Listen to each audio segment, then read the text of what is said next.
So the next problem I want to look at is problem 2 from 2013, first midterm.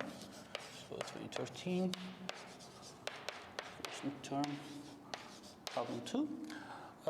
This is a fairly standard problem. The first two parts, part A and B, are fairly standard. And in fact, those parts are identical to a problem from our book, problem 22-46. So 46th problem from chapter 22 in our textbook. Right, so in this problem, we have a slab.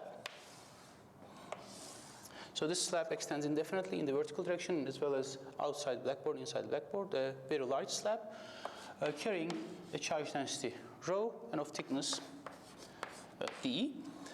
And in the first two parts, they are asking for the electric field outside and inside the slab. Okay, so they also give you coordinate system. This is x. This is y. This is perhaps more than what's necessary.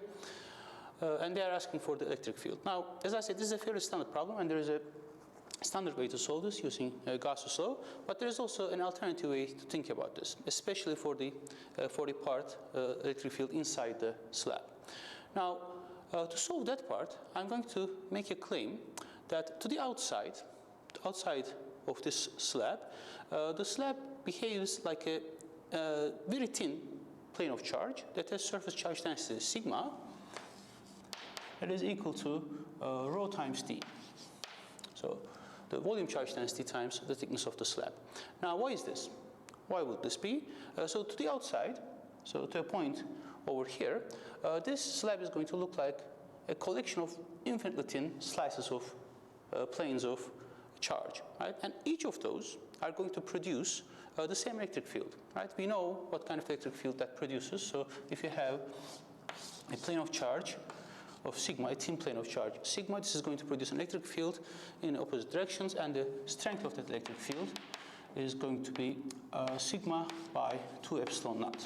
Okay, this is something we did in class. This is something easily established by Gauss's law by drawing perhaps a small cylindrical surface like this, okay, and applying Gauss's law to that surface. Okay, now one significant property of this electric field that it's independent of the distance from the plane.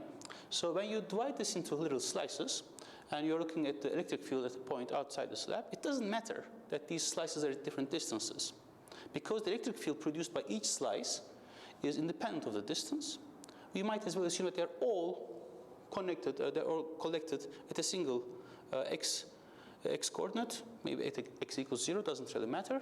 The answer is not going to change, and they all produce a collective electric field. Okay? So this is a superposition principle. I can, to calculate the electric field over here, I can think of this as little slices and add the electric field from all of them, but all those slices are going to produce an electric field that's independent of distance. So I might move them to the same distance and then take them to be a single very thin plane of charge. Now, why is the surface charge density of this plane of charge is just rho times d? Well, that's coming from integration, right? What you need to do is to take the charge on all of these plates and then integrate over, but because here the charge density is uniform, that integration just gives a multiplication. Okay? So you can convince yourselves that this is how it should be. So this is something like you take the slab and you look at it from face on, and you're just taking the projection of all the charge in a column. Right, so you carve out a column, maybe a cylindrical column, and you compress all that charge into a single plane, and this is the surface charge density that you're going to get. Now, how does this help? Well, this helps by, for example, if you're looking at over here at some point x, then this is going to be like two slabs. So one to the right of the point I'm looking, and one to the left of the point I'm looking.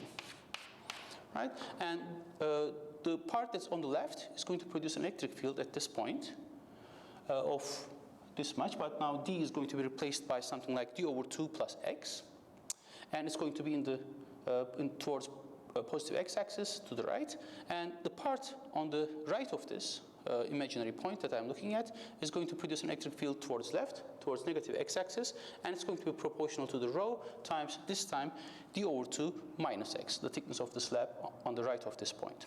Okay? So we can just add these up. So the electric field at this point is going to be, so what's the total thickness over here? That is going to be So rho times d over 2 plus x. So this is my sigma divided by 2 epsilon naught. So this is the contribution coming from the slab coming from my left.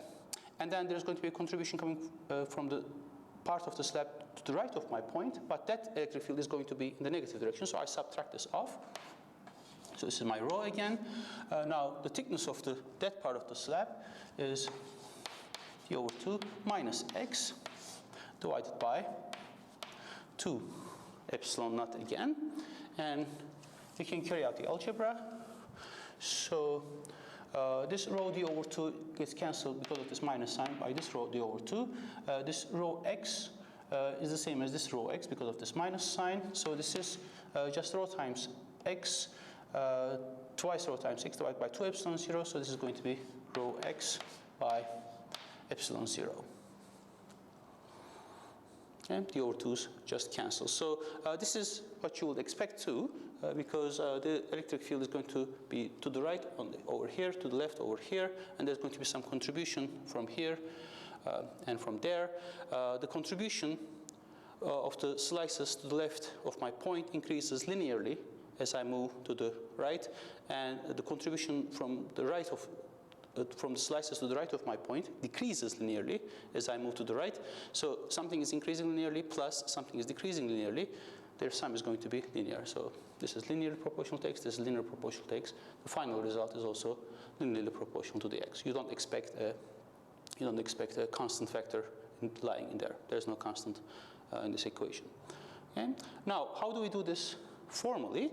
Well, the way to do this formally is to introduce a Gaussian surface here. Let me see if I have any color chalk. Yes, I do. So you draw a Gaussian surface, perhaps like this, completely symmetric. Okay, so this is going to be like a cylinder. That center is at the origin. So to the left and to the right of the y-axis, the vertical axis, there's going to be equal parts of the cylinder, which makes the problem completely reflectionally symmetric.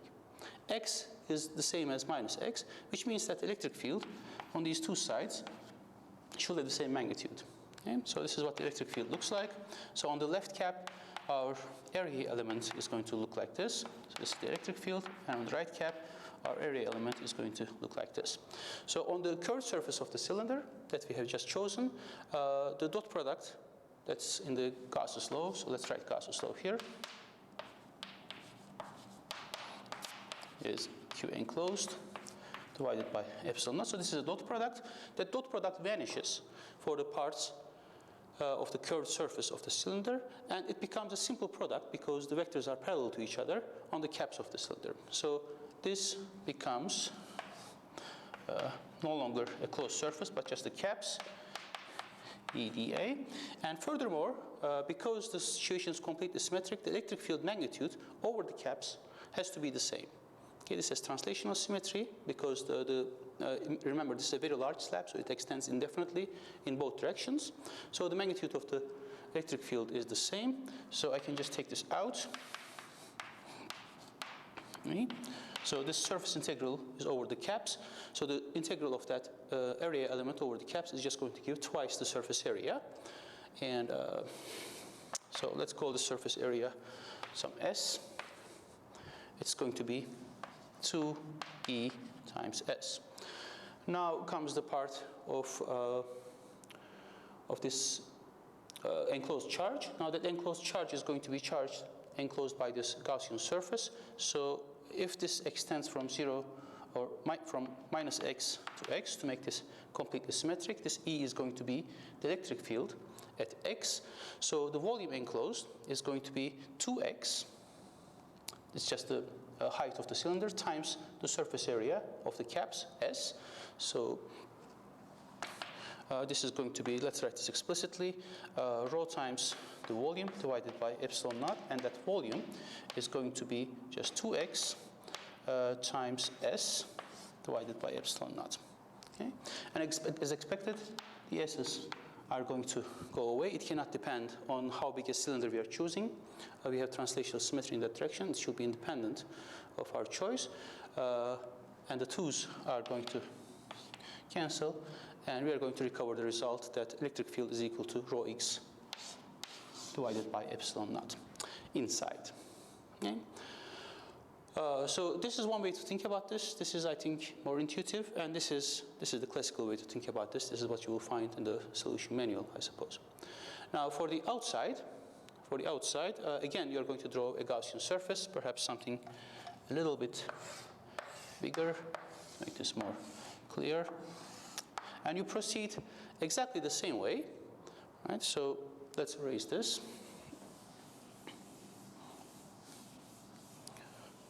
Part. So again, we are going to choose this from some point x to minus x to make our situation completely symmetric. Again, by symmetry, by translational symmetry, the electric field should be parallel to the x-axis, which means the dot product is going to vanish over the curved surface. We'll just have the caps, and then it's going by translational symmetry. We can take the electric field outside the integral, and we're going to end up with this E dA over the caps. Okay. And this is again going to give 2 ES. Now the Q enclosed is going to be different.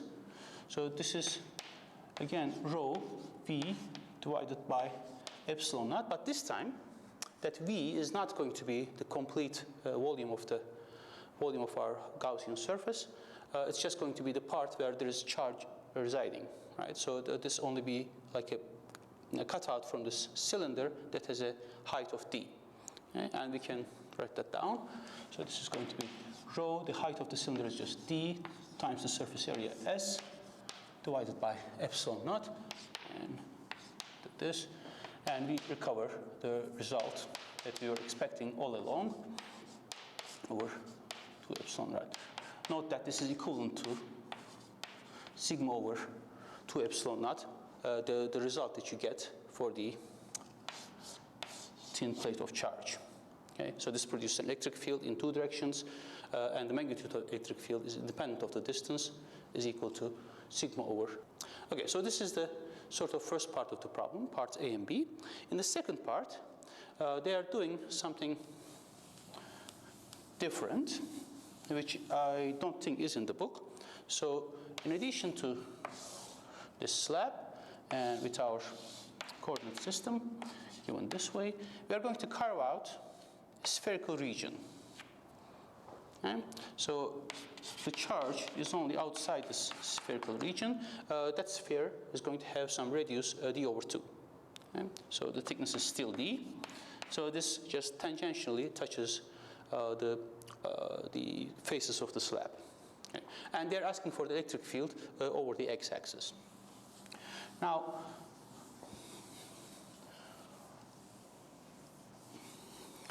so this problem is an application of Gauss's law, but you don't solve it in one step. Okay? This is an example of an application of superposition principle. So what you need to do, so there is no symmetry in this problem. I mean, there is some rotational symmetry. So if you rotate this around the x-axis, the problem is rotational symmetric, but you destroy the translational symmetry. Okay, so if you choose a surface, like a cylindrical surface, you're not going to actually have translational symmetry on the caps of the cylinder, so you can't take the electric field outside the integral. So that makes the application of Gauss's law very hard, or direct application of Gauss's law very hard. What you need to do is to imagine this as sum of 2 different charge distributions. Right? So what I'm going to do is that I'm going to assume that this is a complete slab, plus I have a sphere here at the same location with negative rho. Okay? Now I can calculate the electric field for the slab, which is rho. Okay? So slab is everywhere. Okay? And over here, the crossed region, I also have this minus rho. So minus rho cancels rho, and I'm going to get nothing. I'm going to get a chargeless region. Okay? So I can calculate the electric field for the whole slab. I can calculate the electric field for the spherical charge distribution. So I can calculate the electric field for their sum as well. Okay? So this is the idea. So let's just proceed to calculate the electric field for such a spherical region. Now the way to do that is again to apply Gauss's law. Let's draw a spherical hypothetical surface. So this is not very visible. I'm going to make it continuous. And its radius is going to be where we are trying to measure the electric field, x. So the Gauss's law, if you write this down, is just going to be E times 4 pi x squared. Okay, so this is a spherical surface. The electric field magnitude is constant on the surface, and its surface area is just 4 pi x squared because the radius is x. Now remember, here I'm trying to find the electric field due to just the sphere. The slab I already found. I'm just going to edit by hand. Okay. All right, so for something inside, this is going to be the electric field integrated over the area. This is going to be Q enclosed divided by epsilon naught. And Q enclosed is just going to be rho times 4/3 pi x cubed divided by epsilon naught. Okay, so 4 pi's go away, and yeah, I think that's it. X squared cancels part of this. The electric field inside is going to be rho times x divided by 3 epsilon naught. Okay, so this is minus d over 2 x times d over 2. It's just for this region, okay, when I'm inside the sphere. For the outside, it's going to act like a point charge, but we can do this formally as well. We can draw another Gaussian surface that surrounds the whole sphere, and then we proceed exactly the same way. E times 4 pi x squared is going to be, now the charge enclosed is just where our sphere is. It's going to be rho times 4/3 pi d over 2 cube divided by epsilon naught. Again, 4 pi's cancel. Now this doesn't go away. So there's 3 here.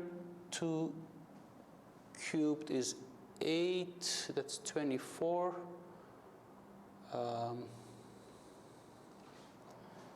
Yeah, so this is going to be rho d cube by 24 epsilon naught x squared. I don't know if I did this right. I hope so. So then you need to take these and add that to the electric field you already found in the first part, but of course with a negative rho. Okay. So this is going to produce a negative contribution to the electric field. It's going to take away from the electric field, so to say. So you are going to subtract this off from the electric field that you found in parts A and B.